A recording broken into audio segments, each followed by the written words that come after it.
Have you ever met a child that is just different from the average kid? Maybe they are super emotional and clingy, or maybe when you look into their eyes, it's kind of like they're checking out your soul. Well, today's guest, Tara Soto-Regester, is going to share her journey with us of being a mother of not one, but two shiny souls. Tara, who hails out of Pennsylvania, basically we met, didn't we, on social media, and she's a mother of two highly intuitive, empathic, and clairvoyant children. Tara's background was more traditional in that she was raised in a religion that did not believe in the paranormal and basically frowned upon the beliefs in psychic and spiritual culture. As a result, her journey into motherhood took a very difficult and yet empowering turn, as she was basically forced into learning the ropes as her firstborn son was highly sensitive. He suffered extreme emotions as what one could only describe as depression from as early as mere months old. It took years of doctors, therapists, and ultimately a mother's intuition to discover and uncover what was causing her seemingly healthy child's extreme emotions. Tara, welcome to the show, The Gifted Onez. I'm so glad we get to work together again and see each other. I know. It's so awesome. So, when I heard your story, I don't know if folks know this, but I have a website called Psychic Kids United. And Psychic Kids United was formed because, being a highly in tune person, I had to grow up learning the ropes the hard way. And there was a lot of fear that went into childhood, whether it was seeing spirit, hearing spirit in the middle of the night, being empathic to the point where just changing, going from the car into a grocery store would change my mood dramatically. And when I heard your story, because I think that's how you found me, right? Through Psychic Kids? Yeah. Yes. And that was in your exploring ways in which to help your son. So let me start with the first question, Tara. Explain to our viewers what life has been like dealing with extremely sensitive children. Well, it was an evolution, if anything, because you have to move from a very mainstream thought or our old thought process into just an evolution of this. And what started out for me was I had my son is 8 and my daughter is 6. Right. And when my daughter came into the world, when she was about 18 months, and I'm saying my daughter first because she was kind of the light glimmer, that this is a possibility, or I thought it was funny.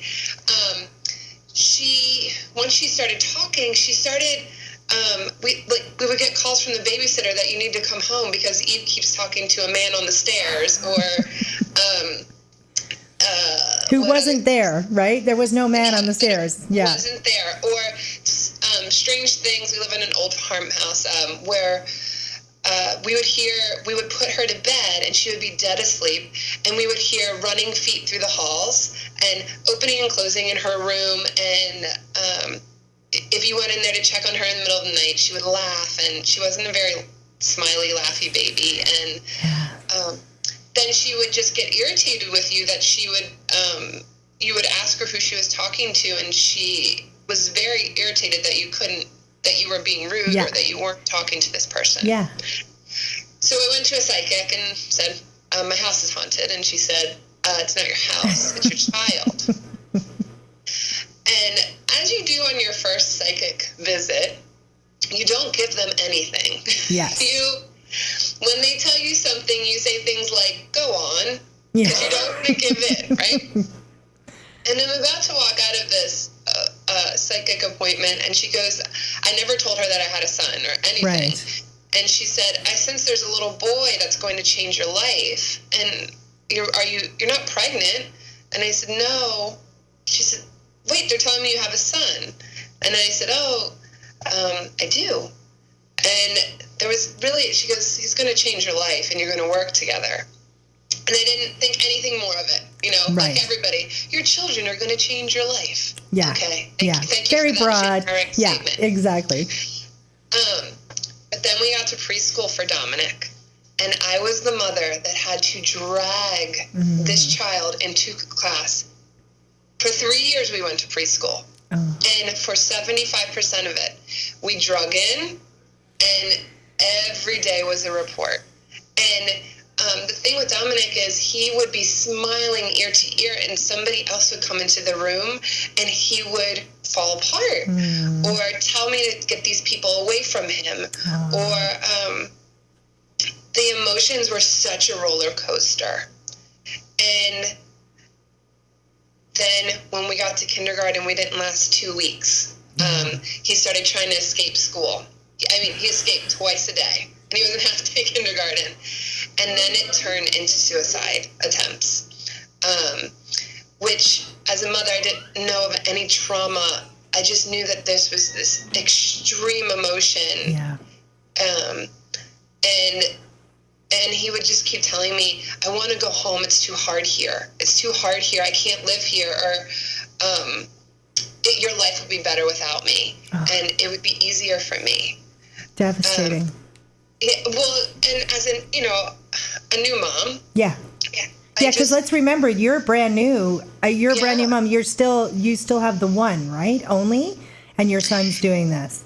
No, I had Eve, so they're 2.5 years apart. Oh, right. Okay. So they're doing things differently, but parallel. Right.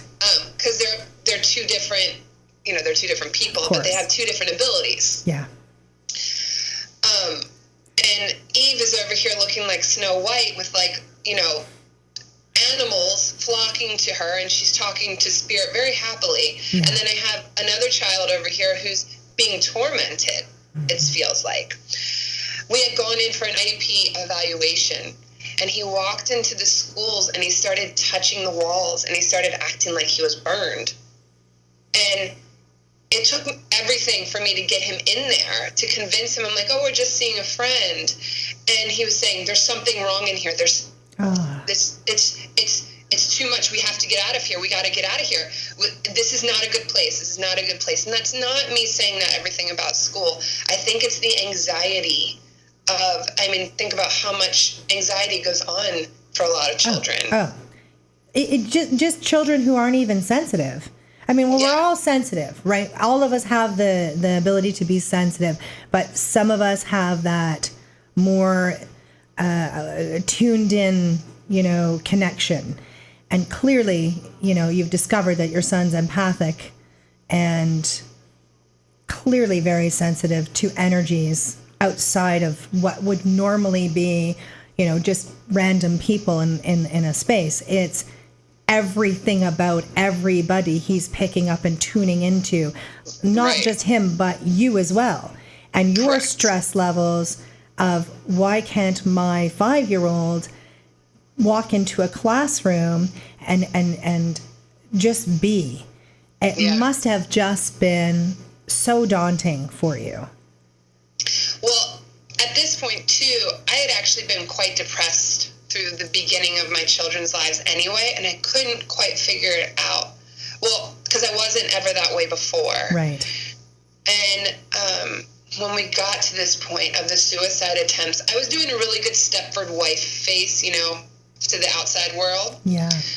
Keeping it in lockdown. But when at home, Dominic would come down the stairs and would start telepathically taking things from my mind, like, why does this feel like, I was literally thinking in the kitchen one time, why does this feel like the worst day in the world when it was a beautiful day?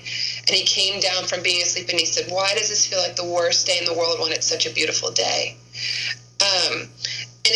They were every day. It was just sign after sign. Yeah. So it wasn't just being sensitive at this point. It was, I couldn't even have my own thoughts. He was telepathic. Absolutely. Yeah. So I realized, I remember laying on the bed and going, I have to clean up my stuff, me, because all I'm doing is suffocating him even in the house. Mm-hmm. Yeah. So that's how it began. And then as I started doing that, then teachers started coming and mentors started coming. And I just started paying attention to the little signs and coincidences that I was just chalking up as coincidences before. Of course. And I know that there are people watching this right now thinking that sounds maybe not as extreme, because you really did do the gamut of extreme stuff there with him being so young and feeling suicidal, yourself dealing with, I would suspect you had postpartum depression. Oh, prenatal, postpartum. Yeah. And then it ran right into depression. Exactly. And so he would have been getting that in the womb, you know, as he was growing. But being such a highly tuned child, just, you know, going out in public would just be daunting. I know for myself, I'm an adult, and I know I have to protect myself, being an empath, when I'm around other people. I just know that. But I had to learn that.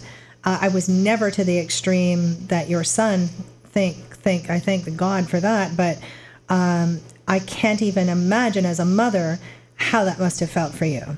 So at what point did you learn to sort of accept your son's gifts as an empath and highly intuitive person? Like, at what point was that? Like, what did it get to?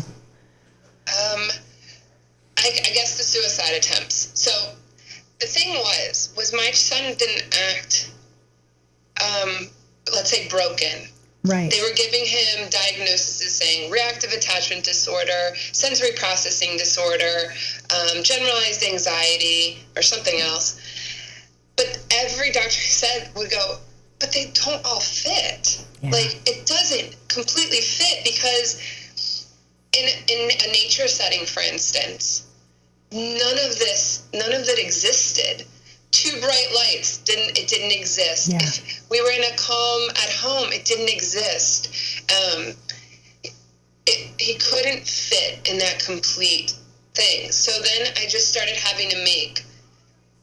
I realized, and this is a big moment, that if I was the only mother he was going to have, and every time I tried to explain to a doctor what was going on, I was never going to be able to give them the amount of information I needed them to understand. Right. So I had to start figuring it out for myself, and then going with my gut that it was right or not. Because one professional would tell me it was right, and the other would tell me it was wrong. And then they would tell me at the end of the day, we can't help you because this case is too extreme. Yeah. We can't give you the answer, so we're just going to ignore you now, basically, right? Well, and it wasn't even ignore as much as, like, this is out of our realm of ability. Like, we don't know. Yeah. So when I started to explore, so, like, I was looking into everything, there's no resources. There's barely any resources for children with psychic ability. Yeah. Barely. I mean, if you go and type it in, it's barely there. Yeah. So I just started contacting people. I mean, contacting other mediums. Finally, somebody gave me the word empath. That was super nice. Yeah. You know, we've done a show on empaths, but just for the sake of anybody who hasn't seen that show, just give them what that means. What somebody who's watching this who has no idea what an empath is. An empath is a person who has the ability to essentially feel your own emotions and take them on. And I remember as a mother going, this is a psychic ability? Like, this isn't an ability, this is a hindrance. Yeah. Totally feels like that. But it really is. It's your biggest superpower. It really is. When you learn to control it. It took me 2 years to really understand, like, why it exists. Yeah. And now I get to see, I mean, I wasn't well yesterday, and he somehow knew, got up, he came in, got his sister downstairs, and he never goes over the limit to do anything, really, honestly. And he was like, I need you to be better. He came up and he goes, I need you to feel better, because if you don't, and he didn't mean it in a mean way, because it will make me feel better when you feel better. Yeah. Oh, God bless him. It helps so much when you go out socially, and just because now the biggest thing that happened for me as a mother too was, as I started to notice it in my children, I started to notice it in myself. all these things that I was Yes. paying attention to what they could pick up, I started to notice how it came through me, and I had to use myself as a as a test girl. Yeah. To 100%. Yeah. Yeah. In order, well, I truly believe that this happened, as we've talked about it. That this happened to help you take your power back. Yes.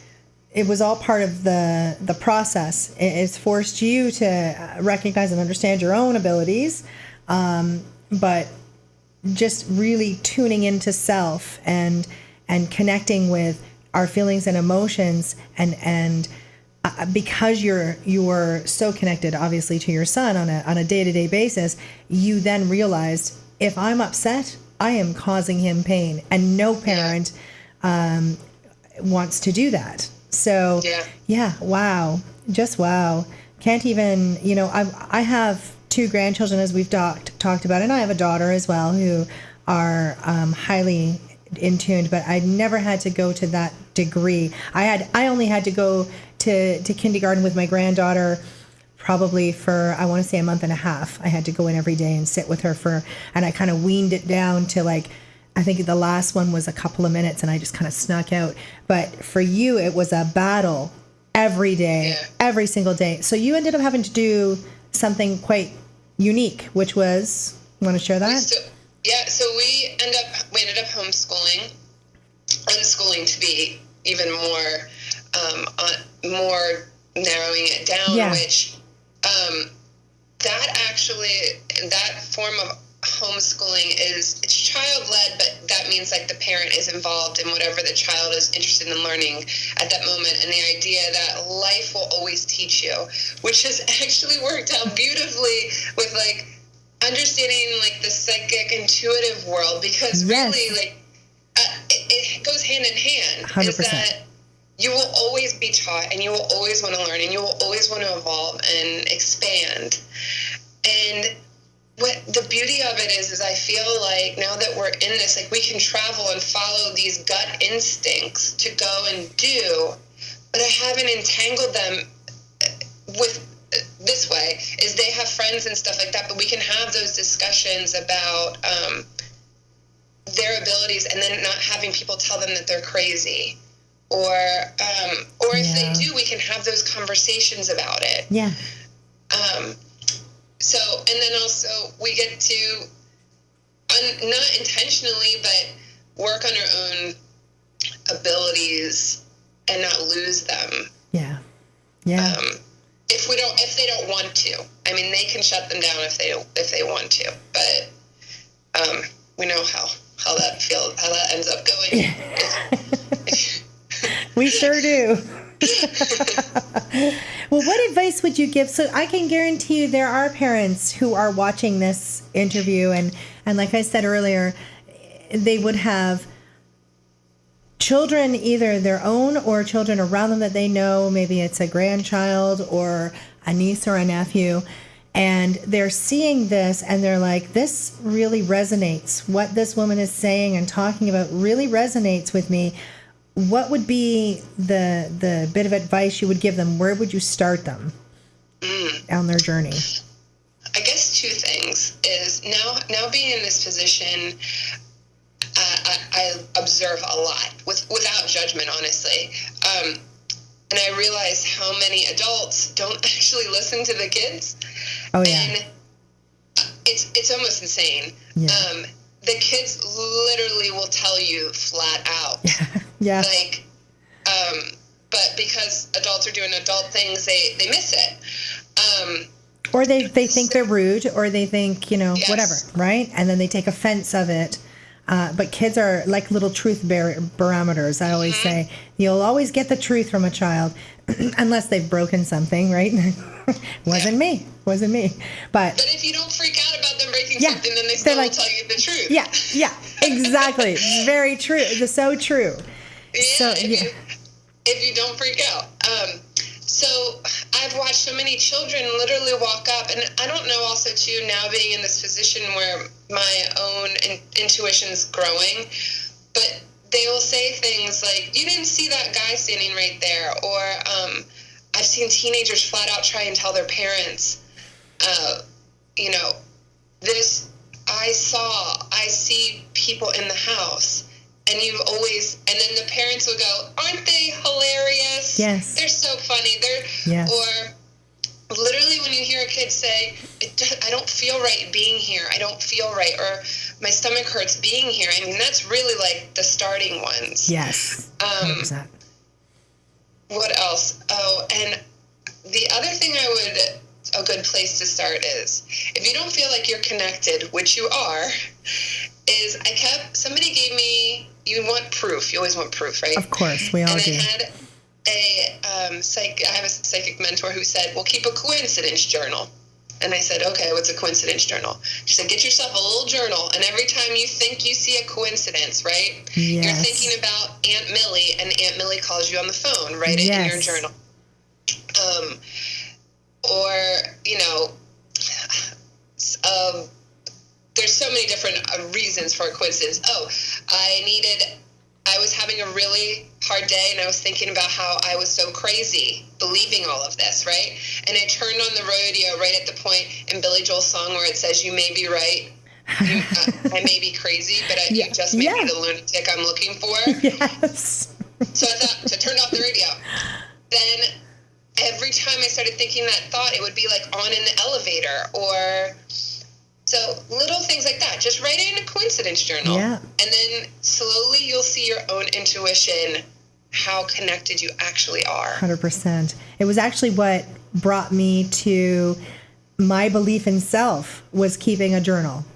And because until I started writing everything down, it's like you said, it just seemed like a coincidence, and you never keep track of that stuff. And it's happening literally to everybody all day, every day. We're having these moments, and we're just like fluffing it off. And because we're so busy with our monkey mind going in different directions, thinking about work, thinking about what I'm going to make for dinner, where I got to be, we lose track of all the hits that we're constantly getting. So your kids, and one of the reasons why I launched Psychic Kids United was because of the challenges that I had experienced as a child, and the journey to getting to the place. And it was late. I was late blooming in the psychic world, because I really I put it off, and I was fearful, and I didn't want to see another child have to experience that. So the idea or the premise behind Psychic Kids was to have a place where we could start getting information and just giving you a diagnosis, right? Like there's a quiz on there that a parent can take just to get a diagnosis right off the bat, so you don't have to go to a psychic and learn this stuff. Take the quiz and see if you think your child might be a highly intuitive child. Go on there and take the quiz, because once you understand what you're dealing with, then it's easier to go on with the next step, right? Which is learning and understanding. And you put the nail on the head when you said that parents are fluffing it off or going, aren't they crazy? And those are the things that when you're a child and you're told that's crazy, you're not seeing your grandfather, and you're not hearing this stuff, you're just making it up, or that's your version of the truth, or whatever parents say. It is, imagine being an adult and hearing that. Imagine your own boss saying that to you.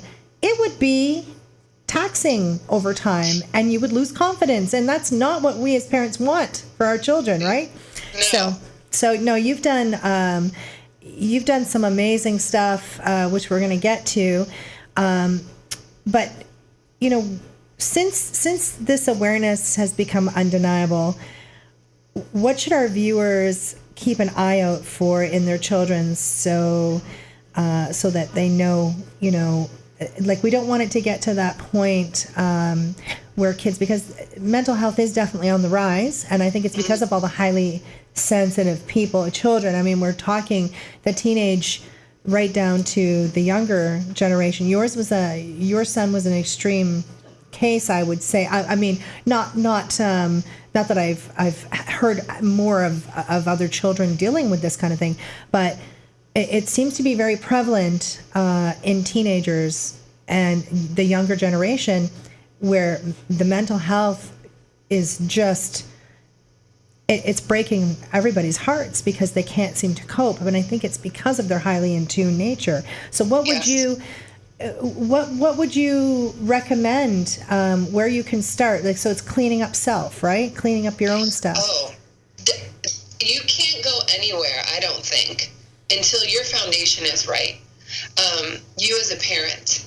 And sure, you could say, like, you need to stop drinking, and you need to be more present, and I think you could say those things, but it even goes deeper. I didn't realize how much and when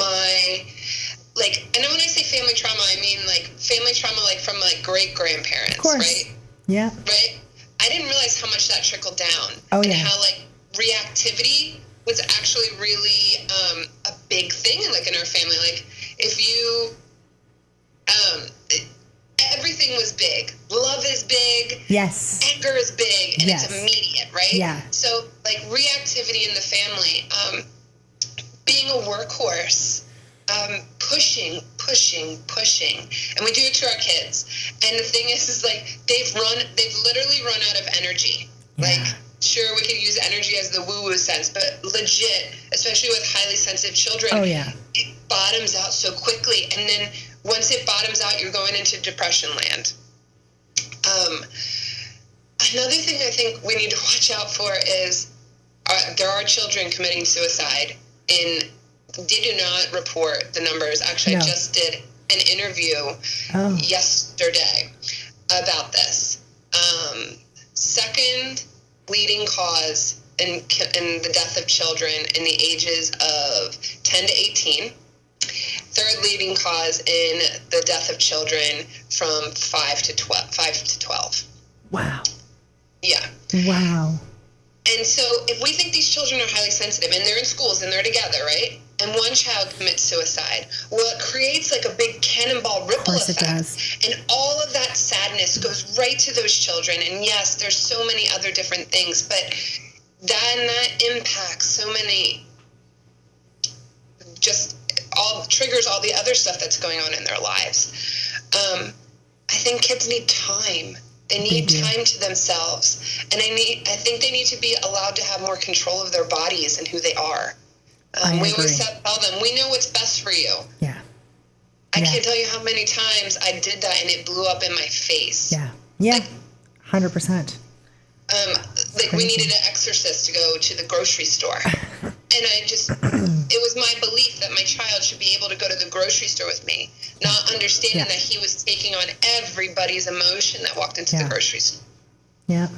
No, I can remember not shopping. I would get my friends to go shopping for me. They would take my daughter so she could have the shopping experience. And it's just everything that you're saying. It makes so much sense. When you don't understand what it means to be you assume that you're abnormal or broken because you're too emotional or too sensitive. And it is, like I said earlier, and I'm going to refer to it again, once you clean up the belief system that there is something wrong with you, and you recognize how super powerful you are, having the ability to connect on such a cellular level emotionally. Your son literally taught you how to release yourself of cellular memory from generations in your family and become more aware of self. I mean, that's epic. And and you're leading the way for him, because the generational thing, he is going to have an even more sensitive child when, as the generations go. So it's definitely an evolution in humankind. There's no doubt about it. I'm seeing it, as I'm sure you are, on the same journey, happening all over. It's just amazing. Where your daughter's concerned, I want to touch on her because she's very connected to clairvoyance and the ability to see and communicate with loved ones on the other side, spirit. How was that as a parent who didn't have that understanding going into like not having that awareness, how was that? Like, how did you even get to where you are today? Oh, I'm kind of embarrassed about how I felt about that. Simply because, sure, I didn't know anything, but I almost like thought it was like a cute thing, like about her. You know what I mean? Yeah. Because for the most part, it didn't traumatize her, other than being in the bedroom at night. She will not be alone at nighttime.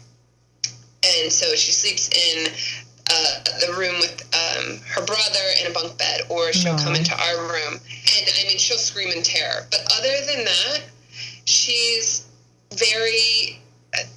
in the beginning, I just thought it was cute and something funny to tell people. And so it wasn't... For me, it wasn't scary. I don't have many loved ones that have passed on to the other side. So she, the fact that she could, if she like told me like my father's alive, that might have been more jarring for me, but it wasn't. As of late, she's 6 now. She's heavily connected to animals. I mean, I've never seen anything like it.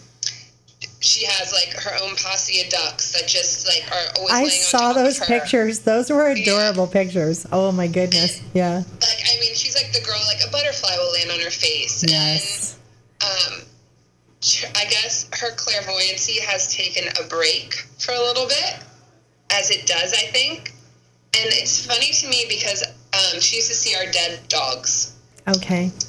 And she'll go, I remember catching her crying one day, and she said, Frank doesn't visit me anymore. And I said, I don't think it's that Frank doesn't visit you. I think it's that, she's running to the neighbors' houses. She's playing with the kids. She's busy. Yeah. And I actually think it's almost like a little gift to not have to constantly be doing that. Yes. Plus, also, too, we do a lot of, not protection, but like light bubble and boundaries here because of the extremeness. Yes. So that may also be part of it. So let's talk about that protection. What would you suggest, anybody who's watching this, what would you suggest they could start to do today to protect their children? Some tips on protection and grounding, perhaps, for children. We do a few things. We run outside barefoot a lot and do in the garden a lot. Yeah. I'll just say what I do because I know it's different for everybody. What we do at nighttime is we almost do a little meditation, and I don't call it meditation. We call it a dream bubble. So we create a light bubble. We lay down and we kind of turn down all the volumes in our body, and then use our heart to like grow a bubble around us with love and light. And because we had so many night terror situations going on over here, that actually, when we started doing that, they went away. Yeah. And that you could bring whoever you felt comfortable with you to your dreams. So angels, Eve always brings fairies. Sometimes they'll bring us, like our, everyone in the family. That's what we do. And the last thing I would say is, if your kid says they don't want to be around somebody, believe them. Please believe them. Yes. Because... Do you not think that they're being unreasonable or they're just trying to be difficult? There is no 2, 3, 5, 7, 10-year-old child that knows how to be unreasonable to an extreme when they're adamant about something. Listen to your instincts. It is... Yeah. They're spot on. They're spot on. And we try so hard, don't we, as parents, to make our kids acclimatize to society. And that's one of the worst things we can do, especially, to any child, but to sensitive children. It clearly doesn't work. And I keep hitting this microphone. I wonder if you could share with us today, your son, now that you do this homeschool, it's not schooling. What did you call it? It's called Unschooling. Now that you've shifted him into this and new environment, how is he with the emotions and all of that, the challenges that we had with him being suicidal? Oh my gosh, like I could cry, honestly, just even thinking about it. Just being able, I've watched him so many times where like I can tell he's overwhelmed, and we'll be out publicly and he'll stop and he won't go any further. And I'll walk up and he'll say, I can't go any further. Can we please just go sit in the car? Oh. And before it wasn't like that. I mean, I would drag him in and he would fall apart in front of everybody. And it would take a day for him to level back out. He's able to trust himself, and he'll tell me that. He'll be like, I'm starting to not feel right about the food that I'm eating. Something is off with this food, and I don't think it's right for me. Or the fact that he can follow his loves and passions. And sure, everyone said, oh, follow your passion. No, he doesn't realize it, but he's trusting his own self in learning. And I'm there. He asks me questions. We'll build a Minecraft world together. We will grow baby, butterflies. And there's such a deeper level in, you may learn it once, but it's also a memory, and we did it together, and he talks about that. And when people ask him what he does, he just says, I like school. Like, I'm learning from life. And it's beautiful. And we have the time. We have the luxury of time to stop and pause and really hash out where these emotions are coming from. Are they yours, or is it the guy that just walked into the coffee shop? Yeah. Before we freak out, let's kind of get a handle on where this is coming from. Because I think. So what happens if we don't do it now? Then we get to teen years when hormones come in, and we get to adult years, and what does that lead to? Does that lead to drinking and drugs? And what is it? Where does it go? Yeah. Well, you've clearly you've got on track very quickly. Thank goodness. But not just for them, but for you. Yes, for your marriage, right? Because I can't imagine that made your marriage any, it must have been so difficult, because you would have been feeling, I know exactly how you would have been feeling, because I've spoken to so many parents of gifted children, and it puts such a strain on the marriage, because you're feeling guilt, thinking, I must be doing something wrong. I'm a broken parent. What am I doing wrong? How is it that everybody else has normal children and they can go to the bouncy castle and not have a meltdown, and they can go shopping and there's no issue, and here I am just trying to get through the day on any given day for no reason. It's clearly it's an empowering thing. So I'm so proud of how far you've come, and I want to talk about, for anybody watching this who is going, but I can't unschool my child. There's no way. I work full time, Liz. There's no way. This is an impossibility. It's the belief in something that makes it real. And did you ever think that you would homeschool? Did that ever enter?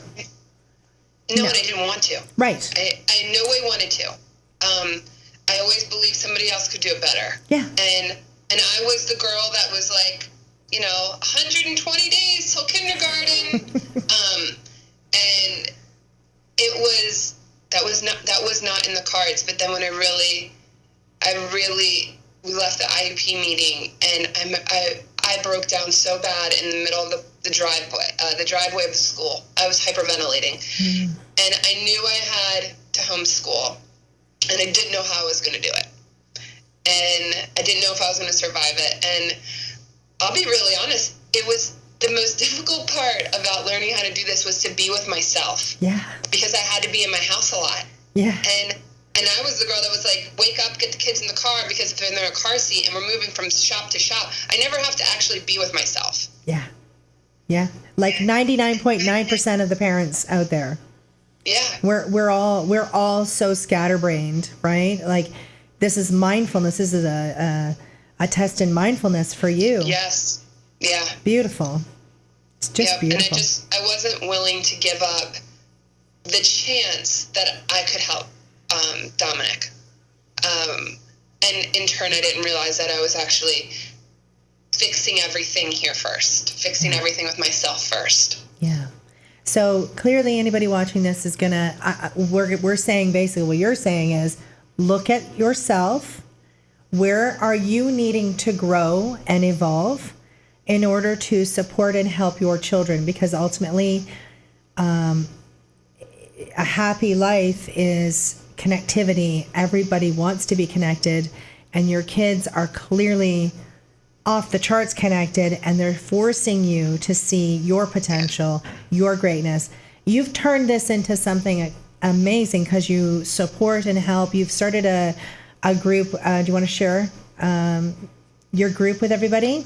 Yeah, sure. So when I came to this, I wanted to hear other parents, and I started not intentionally interviewing. I started getting appointments with anybody that could help me. Psychics, past life regression. I mean, if I could talk to somebody, it didn't mean that I was taking everything that they were saying. Right. It meant that I was going and I was finding pieces of what they had. And so as I was doing these conversations, I realized that if I record these and I just put them out into the world, like, they'll just go where they need to go to the parents that need them, or whoever needs them. Yes. So I ended up creating a podcast. It's called A Mother's Intuition. And it's literally it's me exploring what's it like to be connected to a highly intuitive child, and and how we as parents are intuitively connected, psychically connected, however you want to phrase it, spiritually connected. Because it was just story after story after story, and I wanted to know what grown psychics, intuitives, had to go through as children, and how parenting them, how we could help or change or evolve from the way they grew. Yeah. And it's turned out to be a resource hub, is essentially what it turned out to be. It's amazing.